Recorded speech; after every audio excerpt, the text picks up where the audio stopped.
अस्सलाम वालेकुम। The international public school and college Manasara, class 9, subject है हमारा फ़िज़िक्स। क्लास हम यूनिट नंबर 6 की एक्सरसाइज कर रहे थे और उसके जो कंसेप्चुअल क्वेश्चन थे वो कर रहे थे। ठीक है, क्वेश्चन नंबर 4 तक हम कर चुके थे। ठीक है, और क्वेश्चन नंबर 5 से ऑनवर्ड हमने करना था। क्वेश्चन नंबर 5 है, can an object have different amount of gravitational potential energy if it remain the same elevation। यानी देखिए एक ऑब्जेक्ट पे डिफरेंट पोटेंशियल एनर्जी अप्लाई होगी अगर उसका एंगल ऑफ एलिवेशन अगर उसकी एलिवेशन सेम रहेगी। एलिवेशन मीन्स कि एक ऑब्जेक्ट है, फॉर एग्जांपल एक लैडर ले लेते हैं, कोई मीन्स सीढ़ी। ठीक है, ये ज़मीन है, ठीक है, वो यहाँ ऐसे रखी हुई है, तो वो यानी वो सेम रहेगी। तो इन यहाँ से इस पॉइंट तक किसी भी पॉइंट पे उसकी ग्रेविटेशन पोटेंशियल एनर्जी क्या होगी, डिफरेंट पॉइंट पे क्या है, वो डिफरेंट होगी। तो यहाँ पे देखते हैं, yes the gravitational potential energy object will remain same, यानी वो सेम एलिवेशन के लिए पोटेंशियल एनर्जी सेम रहेगी, क्योंकि यहाँ से वो चेंज नहीं हुई जिस जहाँ पे रखी हुई थी। अगर फॉर एग्जांपल ये एंगल जो है हम इंक्रीज डिक्रीज़ कर देते हैं तो फिर जो है इफेक्ट पड़ेगा। यहाँ पे एंगल का जिक्र नहीं है, जस्ट एलिवेशन का जिक्र है। तो पोटेंशियल एनर्जी क्या आ जाती है हमारे पास, mgh। तो mgh में क्या है, यानी हाइट हमारे पास, हम हाइट का जिक्र नहीं किया हुआ, वहाँ पे ये बताया हुआ है कि अगर एलिवेशन सेम रहेगी तो ज़ाहिर है हाइट में चेंजेस नहीं आए तो फिर कैसे चेंज होगी। तो और मास और ग्रेविटेशनल पोटेंशियल की जिक्र नहीं है, यानी यहाँ से पता चलता है कि क्या ग्रेविटेशनल पोटेंशियल एनर्जी क्या होगी, रिमेन सेम होगी किसी भी ऑब्जेक्ट की हाइट, सेम हाइट के लिए, यानी एलिवेशन मीन वही की हाइट। अब देखिए यहाँ जो मैंने आपको एग्जांपल दी थी, बताइए ऊपर या नीचे करेंगे तो ऑटोमेटिकली उसकी हाइट में डिफरेंस आएगा, तो हाइट सेम रहेगी तो फिर ये वैल्यू भी सेम आ जाएगी। अच्छा, अगला क्वेश्चन है, why do road leading to the top of a mountain went back and forth. अब देखें एक रोड है, ठीक है, वो माउंटेन की टॉप तक गया हुआ है, तो वहाँ पे देखें जैसे जैसे ऊपर जाएंगे तो टॉप पे पहुँच के क्या होगी, went back and fourth move कर आएगी। तो ऐसा क्यों है, ऐसा इस वजह से है कि वहाँ पे स्लिपिंग पॉसिबिलिटीज़ को रिड्यूस करने के लिए the road leading to the top of a mountain wind back and forth, हवाएं जो होती है वो बैक एंड फोर्थ मूव कराती है। क्यों, in order to reduce slipping possibility thereby increasing, यानी पावर इंक्रीज़ हो और आपकी स्लिपिंग पॉसिबिलिटी ना। आप देखें वो हाइट पे जा रहा है और बिल्कुल कभी हाइट कैसे है, कभी वो आ जाती है यानी स्लोप आता है, कभी स्लोप नहीं आती, हाइट डिफरेंट होती है। तो अगर एक ही डायरेक्शन में इवेंट्स होंगी तो वो डिफरेंट हो जाएगा, अगर अपवर्ड है तो फिर भी, अगर डाउनवर्ड हैं तो फिर भी जो है वो डिफिकल्ट। तो बैक एंड फोर्थ इसलिए हो रही है कि वो सम टाइम बैक जाए, सम टाइम फॉरवर्ड जाए, तो वो बैलेंस हो सके और स्लिप होने का प्रोसेस चांस जो है वो ना हो। अच्छा, अगला क्वेश्चन है, question number 3, which would greater effect on kinetic energy of an object, doubling the mass और डबलिंग द वेलोसिटी। कहते हैं कि इन दोनों में से किस चीज़ की वजह से काइनेटिक एनर्जी पे ज़्यादा इफेक्ट आएगा, अगर मास को डबल करें या फिर वेलोसिटी को डबल करें। तो हम देखते हैं कि मास को डबल करने से काइनेटिक एनर्जी पे क्या इफेक्ट होते हैं और फिर वेलोसिटी को डबल करने से क्या इफेक्ट होता है। हमने देखना ही है कि इफेक्ट तो होगा लेकिन किसका इफेक्ट ज़्यादा है। तो kinetic energy of a body of mass, किसी भी बॉडी का मास m है और वेलोसिटी को हम v से डिनोट करते हैं। अब देखिए क्वेश्चन 1 जो है वो किसके लिए आ रही है, यहाँ पे हमारे पास मास को डबल करने के लिए। तो काइनेटिक एनर्जी हमें पता है कि हाफ m v स्क्वायर होती है, तो अगर m की जगह मैं 2m पुट कर देती हूँ, डबल है ना, तो डबल पुट कर दी तो काइनेटिक एनर्जी आ जाएगी, kinetic energy is equal to half m की जगह 2m और v square as it is. ठीक है, 2 को अगर मैं बाहर रख दूँ तो पीछे वो वही रह जाएगी हाफ एम वी स्क्वायर।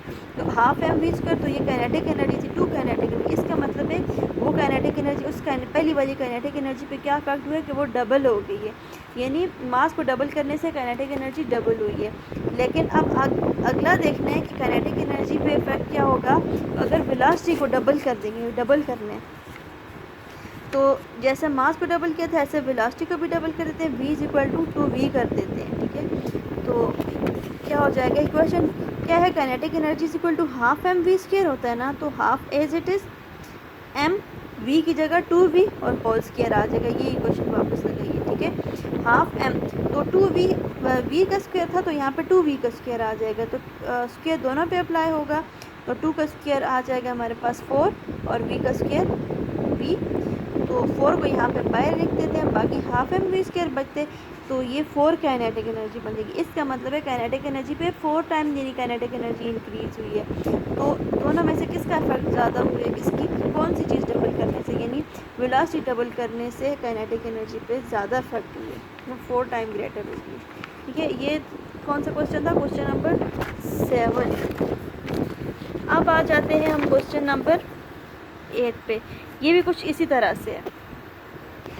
इसमें है if speed of particle triple, अगर हम पार्टिकल्स की स्पीड को ट्रिपल कर देते हैं, यानी डबल भी नहीं करते, ट्रिपल कर देते हैं, यानी 2 टाइम ग्रेटर नहीं बल्कि 3 टाइम ग्रेटर कर देते हैं, तो किस इफेक्ट, तो क्या है, by what factor does kinetic energy, यानी कौन से फैक्टर से काइनेटिक एनर्जी जो होगी वो इंक्रीज़ होगी। वहाँ पे प्रॉपर मेंशन नहीं किया हुआ, यहाँ पे सॉरी बताया हुआ है स्पीड को ज़्यादा करने से किस इफेक्ट, किस चीज़ पे इफेक्ट ज़्यादा होगा, यानी कैसे वो इंक्रीज़ होगी। तो काइनेटिक एनर्जी क्या है, हाफ एम वी स्क्वायर, तो वी की अगर हमें 3v कर देती हूँ, यानी ट्रिपल आ जाएगी, स्पीड को हम ट्रिपल कर देते हैं, तो ये हाफ एम वी स्क्वायर है ना, तो v की जगह 3v स्क्वायर आ जाएगा, तो स्क्वायर दोनों पे अप्लाई होगा, ठीक है, 3 पे भी और v पे, v का तो स्क्वायर बन जाएगा, लेकिन 3 का स्क्वायर क्या हो जाएगा, यहाँ पे 3 का स्क्वायर बनेगा, 3 का स्क्वायर 9 आ जाएगा, हाफ एम 9v स्क्वायर, तो 9 को शुरू में लेके आ जाते हैं, 9 into half M V square. इसका मतलब कैसे इंक्रीज हुआ है, 9 टाइम कितनी ग्रेटर हुई है, यानी क्या कितना इफेक्ट हुआ है, 9 टाइम वो काइनेटिक एनर्जी ग्रेटर हुई है। Kinetic energy is equal to 9 into half M V square, यानी 9 टाइम वो ग्रेटर हुई है। इससे ये पता चलता है कि 9 टाइम वो इनिशियल वेलोसिटी से इंक्रीज हुई है। आगे आ जाता है question number 9। Motor of a crane use power P to lift a steel beam. अब पहले स्टेटमेंट को देखा गया, ठीक है। तो स्टेटमेंट क्या कह रही है कि एक क्रेन है, क्रेन की मोटर यूज़ की जा रही है, यानी वो एक पावर अप्लाई कर रही है, किस लिए, एक स्टील का जो बीम है उसको उठाने के लिए हम पावर अप्लाई कर रहे हैं। तो कह रहे हैं by what factor must the motor, यानी मोटर का कौन सा फैक्टर हमें लाजमी यूज़ करना है जिससे क्या होगी, हमारे पास पावर इंक्रीज़ हो जाएगी उस बीम को उठाने के लिए। क्या होगी, twice as high in half, यानी टाइम, आधे टाइम में वो ज़्यादा डिस्टेंस कवर करेगी, मीन्स कि वो हाइट पे जाएगी, ठीक है। तो पावर क्या होती है हमारे पास, पावर इज इक्वल, पहले हम देखते हैं कि मैथमेटिकल फॉर्म के, पावर आ जाती है W/T, और यानी वर्क डन, कितने टाइम में कितना वर्क डन किया। तो वर्क डन क्या होते हैं हमारे पास, ये हम ऐसे कर सकते हैं ना कि जो वर्क डन होता है वो क्या होता है, एनर्जी होती है, क्योंकि इनकी यूनिट भी सेम थी। तो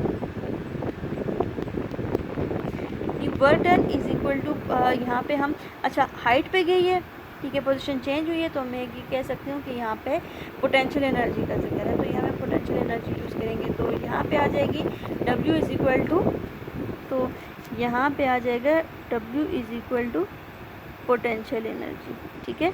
तो potential energy is equal to क्या, पोटेंशियल एनर्जी क्या होता है, mgh, तो इस mgh को मैं इस यहाँ पे पुट कर देती हूँ, P is equal to W/T, तो ये बन जाएगा P is equal to mgh/T।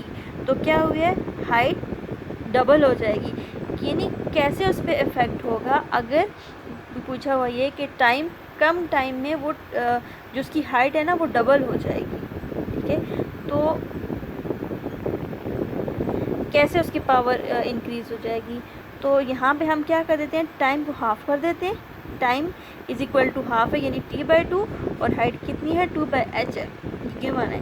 इसको इस इक्वेशन में पुट कर देते हैं, mgh, h की जगह 2h, और डिवाइडेड बाय T की जगह T/2।